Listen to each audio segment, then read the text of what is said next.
Welcome to Cinema Bites, your go-to for movie recaps in a flash. Big twists, epic moments, all in just minutes. This terrifying story begins on an empty farm far from the city. A family is riding in an old, worn-out car. They are fleeing from cities where the zombie virus has spread. When they arrive at the house in the middle of the desert, the house reminds Francis of a painful memory from his past. He gets out of the car first to make sure there's no danger inside the house, but the house is dark, dilapidated, and in poor condition. Upstairs, he hears a strange sound, and when he enters, he finds his father's corpse on the bed. It's clear that his father was bitten on the arm and decided to end his own life before turning into a zombie. Francis takes his father's gun and steps out into the living room. He tries to collect himself but hears his mother apologizing. His mother appears in a terrifying, half-dead state, apologizing as her body splits in two. Only the upper half of her body drags itself forward, with her intestines exposed, pleading with her son to forgive her. Francis has no choice but to end her suffering with the gun. Afterward, he buries his father and mother on the farm in front of his children and wife. Night falls, and Francis struggles to sleep. There is noticeable tension in his relationship with his wife, Iris. They find a moment of relief when they discover clean water, but Iris decides to return to the house to avoid direct interaction with him. Joshua asks his mother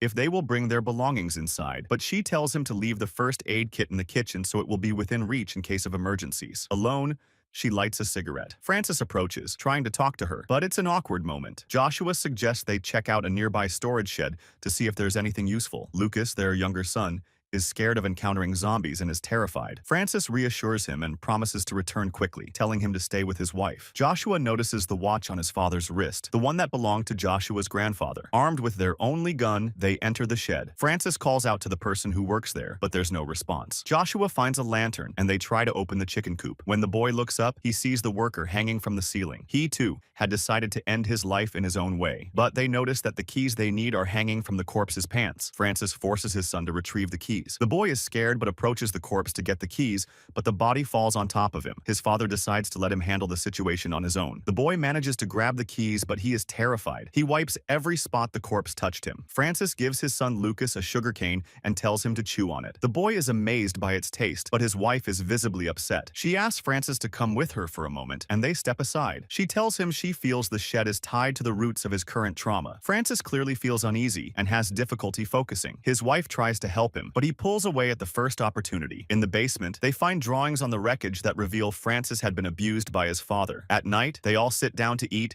and give thanks to God before starting their meal. It's clear this is new for the family. Iris and Joshua exchange puzzled looks. Even Francis seems unsure of what to say. Lucas is still sipping on sugarcane juice, so his wife asks him to eat rice. He refuses until his father asks him to, and he complies. Joshua tries to turn on the radio they found, but he needs to eat first. Francis compliments the simple meal Iris prepared. She is shocked and doesn't know how to respond. She asks him what they will eat tomorrow. He reassures her that there's still food in the house, but she doesn't want to stay any longer. Francis tells her it's safer here, with clean water and protection, and suggests they stay until they figure out what's happening outside. But Iris doesn't understand how they'll find out without electricity or a signal. She recalls the news advising survivors to head north to avoid the same fate as Francis's father. Joshua interrupts, saying his friend Alice wrote that she and her family are heading to the mountains, but his father isn't willing to go search for his son's friend. He thinks her family might still be up there, but his father says they're probably dead. It's clear Francis's relationship with each of his children is different. He's strict with Joshua, but always shows love to Lucas. After dinner,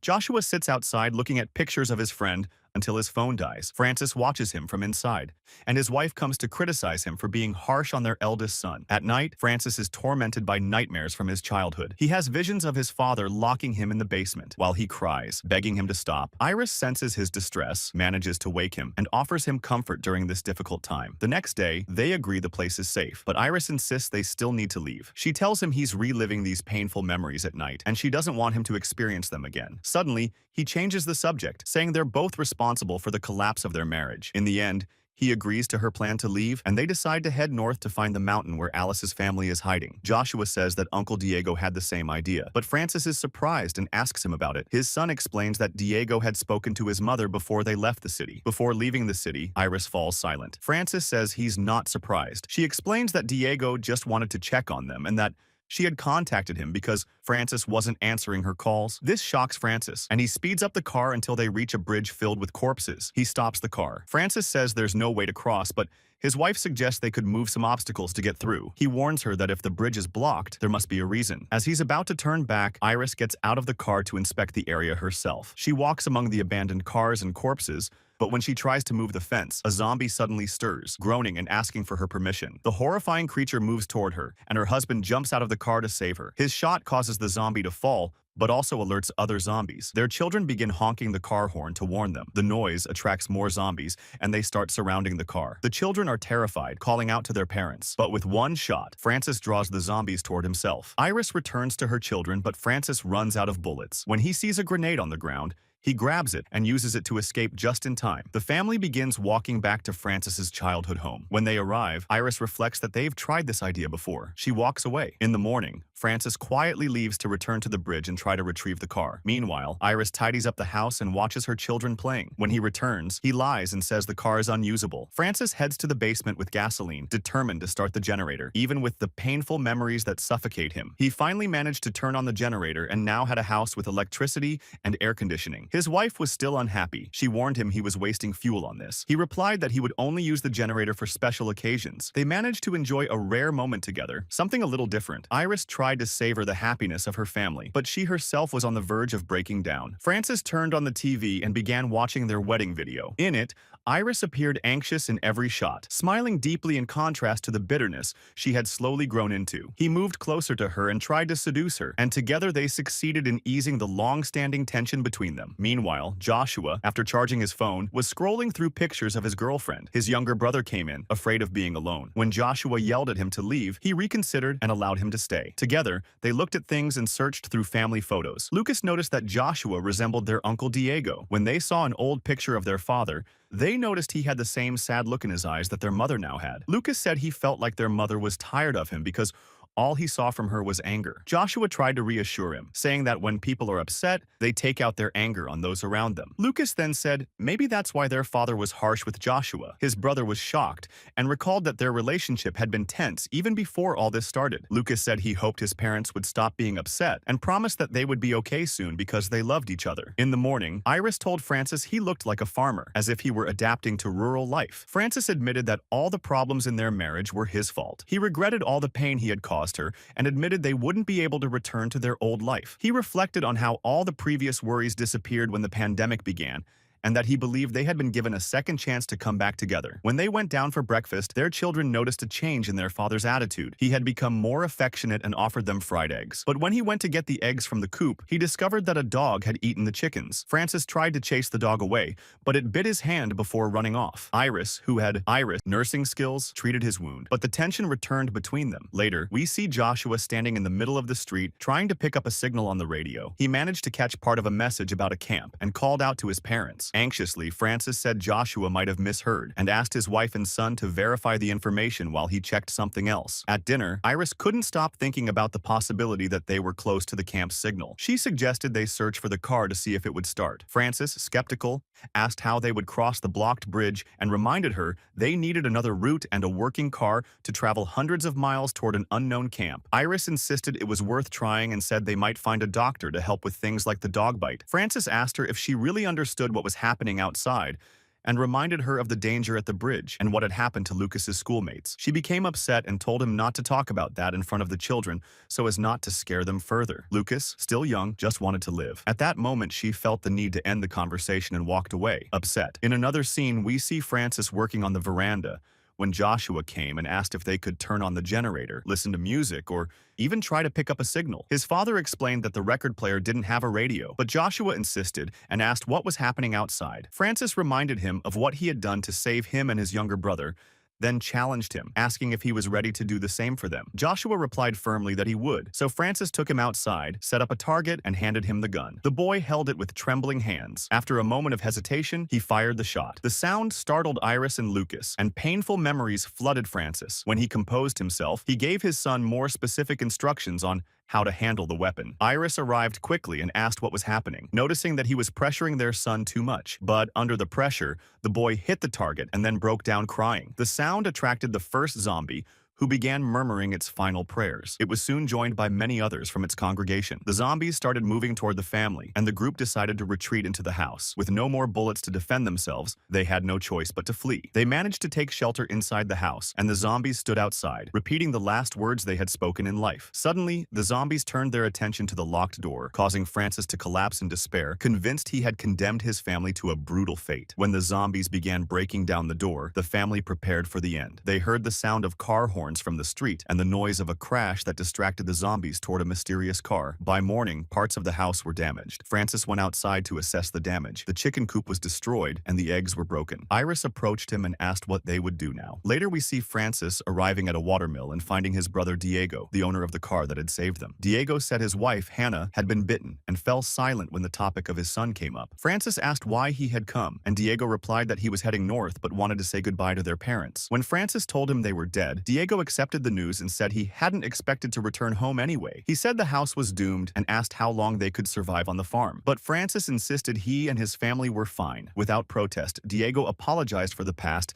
and admitted he had come to take them north with him, not believing Francis could take care of himself and his family so well. Diego's words upset Francis, who pointed the gun at his brother and forced him to leave, telling him quickly that there was nothing there for him. Diego didn't resist and agreed to go. But before leaving, Diego gave Francis a map, saying he could use it if they changed their minds, and decided to find him. Alone, Francis considered destroying the map. When he returned home, he brought some supplies his brother had left behind and lied to his wife again, saying he had been delayed helping someone. Later, we see Francis barricading all the windows in the house. Joshua quietly asked his mother how she was feeling. She said she was just tired. When he looked at her, he noticed they had the same smile. Inside, Lucas tried to entertain himself by swatting flies. When he went down to the basement, he quickly realized there was a zombie there, and his mother appeared. She followed him to reassure him. She told him that the zombie wouldn't be able to get in from there. She noticed that the zombie was weak and said that once it disappeared, they would be able to go outside again. Francis overheard the entire conversation and went out to look for another zombie. He encountered one, which surprised him by asking him to end its life. The zombie knelt and repeated the same sentence. Hesitantly,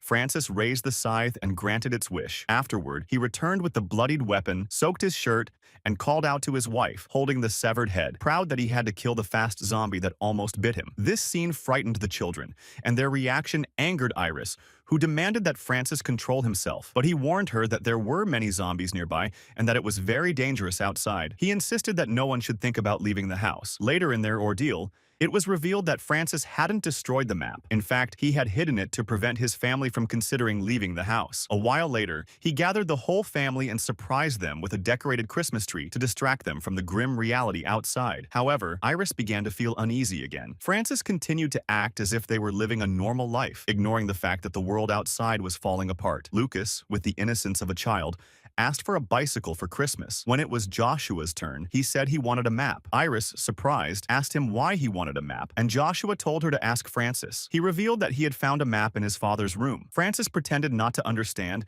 and promised to get him a map for the next Christmas. When it was Francis's turn, he said he wanted another child, convinced that it was the right time to grow the family. As he spoke, he explained that they still had a chance to live a normal life, but Iris replied that she wasn't willing to live like that. She thought there was nothing normal about their lives and insisted that she wanted to leave now. She pointed out that they were barely surviving on rice and told him he couldn't hide the reality they were facing. The monsters outside had become weaker, and she was confident she could escape them. She argued that someone had to go out soon to find food. Francis then told the children that their mother was planning to abandon them, and that he wasn't sure she would come back, as she had never truly cared about them and had wanted to leave for a long time. Francis revealed that Iris had considered leaving even before the outbreak, which deeply shocked the children. He took advantage of the moment to force her to talk about it. Crying, Iris began to explain to her children that her decision wasn't about them. She simply wasn't happy in her life and wanted a fresh start to become a better person and mother. But Francis accused her of lying, suggesting that she just wanted to leave to find someone specific. His accusations angered Joshua, who told his father not to talk to his mother like that. When Francis responded harshly, Iris intervened and said she just wanted to get away from him. She couldn't imagine living with him any longer. She was convinced there was still time to save her children. She then demanded that he hand over the map, but he remained silent. He eventually pulled it out of his pocket and burned it in front of the entire family. She tried to take it from him, and in the struggle, she hit him. The children saw that they were trapped with an unstable man. The next day, Francis went outside, and Iris noticed Lucas reading. She sat beside him and read to him the moral of the story about a liar trying to get the entire village's attention. Lucas observed that the boy in the story was just a liar. Meanwhile, Francis heard gunshots and strange noises, but no one saw him. He returned to the house carrying a tree trunk and a chain, determined to protect his family from the zombies he claimed were surrounding the house. But Joshua didn't understand the logic, as no zombies had been seen for weeks. He suspected that Francis just wanted to keep them trapped. He accused his father of abandoning the car and destroying the map, behaving like his own parents when they used to lock him up as a child. His son's words affected him, and in a fit of rage, he slapped him. The clock struck his cheek as well, and he began to insult him harshly, justifying his actions as merely trying to protect them from the outside. Suddenly, they heard a knock on the door and someone asking for help. The person introduced himself as a wounded soldier with nowhere to go. Joshua saw him through the window, and before his father could shoot, he opened the door. The man showed no signs of being bitten and said he was from Delta Camp. After a day and a half, he explained that his unit had been attacked by zombies in the city and that he was the only survivor. Francis insisted that there were many zombies outside, but the soldier replied that it depended on the area. The soldier explained that he had only survived thanks to a stranger who told him about this house before being attacked by zombies. Iris realized that her husband had lied to her about Diego. Francis had no comment and ordered the soldier to leave, but the children begged him to help, so he decided to lock the soldier in the basement for safety. At night, Joshua woke his mother and told her he planned to search for his uncle Diego. His idea stemmed from the soldier's comment that something might have happened to Diego, but Joshua was upset with his father and admitted that he felt his father didn't see him at all. He revealed that he knew Francis wasn't his biological father, but wished Francis would understand that he would always consider him his father. Iris told him that he couldn't leave Lucas alone. Joshua asked her to tell his brother to be brave. In the morning, Iris and Lucas were having breakfast with the soldier, who was respectful to the entire family, even Francis. When Francis noticed Joshua was missing and saw the doors open, he realized he had left. He returned to the kitchen and killed the innocent soldier in front of his son. He demanded that Iris not leave him. Then he violently struck her with a hammer. When she woke up, she found herself locked in the basement with Lucas. When she saw her son unharmed, she began calling for Francis, who was sitting at the table calmly eating next to the soldier's corpse. He noticed the dog had returned to the house. After a while, he opened the basement door and appeared wearing the soldier's uniform, holding a small piece of meat to feed them. But Iris stopped Lucas from touching the strange meat, which made Francis even angrier. He told them that when he was a child, his father would get angry if he didn't finish his food. As he spoke, Iris took the opportunity to hide a knife and pretended to agree with him, telling him she understood and that no one was waiting for her outside. He responded that he needed her too, but he took the knife she had hidden and said he couldn't trust her anymore. Iris lost hope and began searching for a way out. She managed to remove a wooden plank but fell to the ground and lost consciousness. Hours later, she woke up. Lucas asked her if they were going to die or if he would become like the boy in the story. Suddenly, Francis was startled by the sound of his son's scream. He ran to the basement to ask what was happening, but Iris seized the opportunity to stab him and lock him inside. She escaped with Lucas. Despite her efforts, her reality began to blur with painful memories. She returned to the house, gathered a few items, and removed the chains from the door. Francis screamed from the basement. When they stepped outside, they found Diego, who had become a zombie, eating the soldier's corpse. He kept repeating the word run, but it reached her. The commotion brought Francis back to the present. He tried to go out to help them. Iris tried to avoid the bite. Lucas distracted Diego, who grabbed him, but his mother pulled him away, fought Diego, and placed a chair between them. Francis came out of the basement just in time and took down his brother to save them. He blamed her for letting Diego into the house and putting the family in danger. He was about to attack her, but Lucas, with a trembling voice, said his uncle had bitten him. His mother tried to help him and took a sickle to stop the infection. Francis stood frozen. She prepared everything she needed to save her son from turning into a zombie. She told Francis to go get the car because the boy needed a blood transfusion from the hospital. Francis ran quickly across the farm until he reached the bridge where he found Joshua struggling to breathe, only able to say his name. But his son thought he had turned into a zombie because of his appearance and was about to shoot him. He fell to his knees, trying to apologize, but there was nothing more he could do. He was forced to mourn his father's death. He returned to the car and went back home, finding Iris singing to her son in her arms, unaware that this was her son who had returned. And that's the end of the movie. See you in a new summary, and thank you for watching.